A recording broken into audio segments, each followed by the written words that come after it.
Welcome to Tamil சமையல் plus. இன்றைக்கி நான் உங்களுக்கு ரொம்ப டேஸ்டியான மற்றும் ஹெல்த்தியான கோதுமை சேமியா எப்படி செய்யலாம்னு சொல்லி காட்டுறேன்.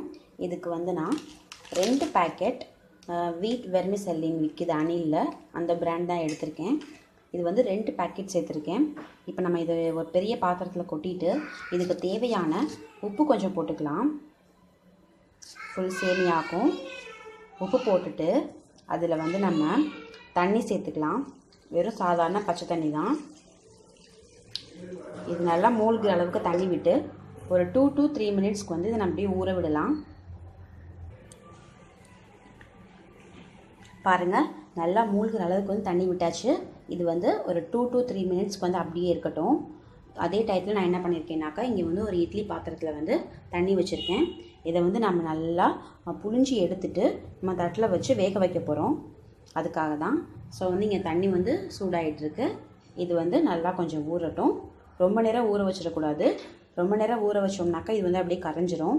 அதனால் வந்து ஒரு 3 மினிட்ஸ் தான் மேக்ஸிமம் வச்சுக்கணும். வச்சுட்டு நல்லா இதை வந்து இப்படியே பிழிஞ்சு தட்டில் எடுத்து வச்சிடலாம். இப்போ நல்லா வந்து ஊறிடுச்சு.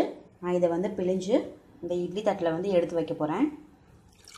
பாருங்கள், நல்லா இப்படி தண்ணியை வந்து இப்படி பிழிஞ்சிட்டு நம்ம வந்து இதை அப்படியே இப்படி உதுத்து இப்படி வைக்கலாம். இந்த மாதிரி பண்ணிவிட்டு நல்லா வந்து ஃபுல் தட்டிலையும் நல்லா பரப்பி விடலாம்.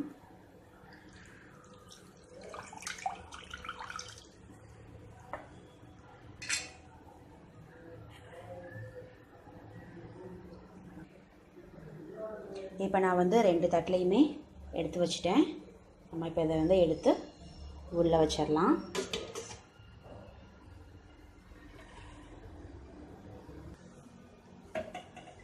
இப்போ இதை வந்து மூடி போட்டு ஒரு 10 மினிட்ஸ்க்கு வந்து நல்லா வேக விடலாம். நல்லா ஹை ஃப்ளேமில் இருக்கட்டும். இது இப்போ வந்து வெந்துக்கிட்டு இருக்க அந்த டயத்தில் நான் என்னென்ன பண்ணியிருக்கேன்னு பார்த்தீங்கன்னாக்கா, ஒரு பெரிய வெங்காயத்தை வந்து நல்லா குட்டி குட்டியாக நறுக்கி எடுத்து வச்சுருக்கேன். 2 பச்சை மிளகாய் வந்து நறுக்கிட்டேன். இந்த சைடு வந்து தேங்காய் சட்னி வந்து செஞ்சுட்டேன். இதுக்கு இது வந்து தேங்காய், கொஞ்சமாக தேங்காய், பொட்டுக்கடலை வந்து நல்லா ஒரு கை போட்டு ஒரு 2 பச்சை மிளகாய் போட்டு நல்லா அரைச்சிட்டு தாளித்து வச்சுருக்கேன். அவ்வளோதான். இப்போ வந்து நமக்கு வந்து நல்லா வெந்துருச்சு. பாருங்கள், நல்லா சூப்பராக வெந்துருச்சு. இப்போ வந்து ஸ்டவ் ஆஃப் பண்ணிடலாம். இங்கே வந்து ஒரு பெரிய கடாயை எடுத்து வச்சுக்கணும். எடுத்து வச்சுக்கிட்டு இதை ஆன் பண்ணிவிட்டு இதில் வந்து கொஞ்சமாக கடலை எண்ணெய் போட்டுக்கலாம். ஒரு 2 ஸ்பூன் அளவுக்கு போட்டுக்கலாம். அடுத்து கடுகு உளுந்து போட்டுக்கலாம். நல்லா வந்து கடுகு வெடித்தோன்னே கொஞ்சமாக கடலைப்பருப்பு போட்டுக்கலாம். 1 ஸ்பூன் போதும். லைட்டாக வந்து இது நல்லா வதங்கினதுக்கப்புறம் நம்ம அந்த வெங்காயம், பச்சை மிளகாய், கொஞ்சமாக கறிவேப்பிலை சேர்த்துக்கலாம். இதை வந்து நல்லா வதங்க வைக்கலாம். அதுக்காக கொஞ்சமாக உப்பு போட்டுக்கலாம். நம்ம வந்து ஆல்ரெடி சேமியாவுக்கு வந்து அதிலே உப்பு போட்டு வேக வச்சிட்டோம். அதனால் இந்த வெங்காயத்துக்கு மட்டும் தேவையான உப்பு மட்டும் போட்டுக்கலாம். நல்லா வந்து இது கிறிஸ்பி ஆகிற அளவுக்கு நல்லா வறுத்துக்கலாம். பாருங்கள், நல்லா சூப்பராக வந்து வறுபட்டுருச்சு.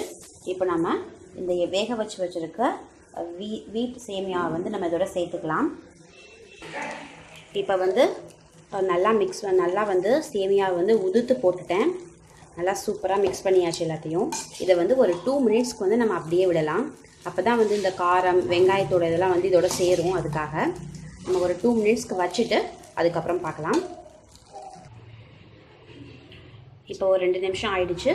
நல்லா வந்து டேஸ்டியாக வந்து ரெடி ஆகிடுச்சு. உப்பெல்லாம் கரெக்டாக இருக்குது. ஸோ ஸ்டவ் ஆஃப் பண்ணியாச்சு. இங்கே வந்து கொஞ்சம் எடுத்திருக்கேன் பிளேட்டில். பாருங்கள், நம்ம சட்னி இதுக்கு வந்து தேங்காய் சட்னி வச்சு சாப்பிட்டோன்னாக்கா ரொம்ப சூப்பராக இருக்கும். செம்ம டேஸ்டியாக இருக்கும். நார்மல் சேமியா அந்த மாதிரி சாப்பிட்றத விட இந்த மாதிரி வீட் சேமியா அந்த மாதிரிலாம் சாப்பிடும்போது பார்த்திங்கனாக்கா நம்ம உடம்புக்கு ரொம்ப நல்லது. கொஞ்சம் வந்து ஒரு டிஃப்ரெண்ட் டேஸ்ட்டாகவும் இருக்கும். ஸோ இதே போல் நீங்களும் செஞ்சு பாருங்கள். உங்கள் கமெண்ட்ஸ் எங்களோட ஷேர் பண்ணுங்கள். மறக்காமல் சேனலில் வந்து சப்ஸ்கிரைப் பண்ணுங்கள். உங்கள் ஃப்ரெண்ட்ஸ்க்கெலாம் ஷேர் கொடுங்க. ப்ளஸ் வந்து லைக் கொடுங்க. பிடிச்சிருக்கு அப்படின்னாக்கா கண்டிப்பாக லைக் கொடுங்க. தேங்க்ஸ் ஃபார் வாட்சிங்.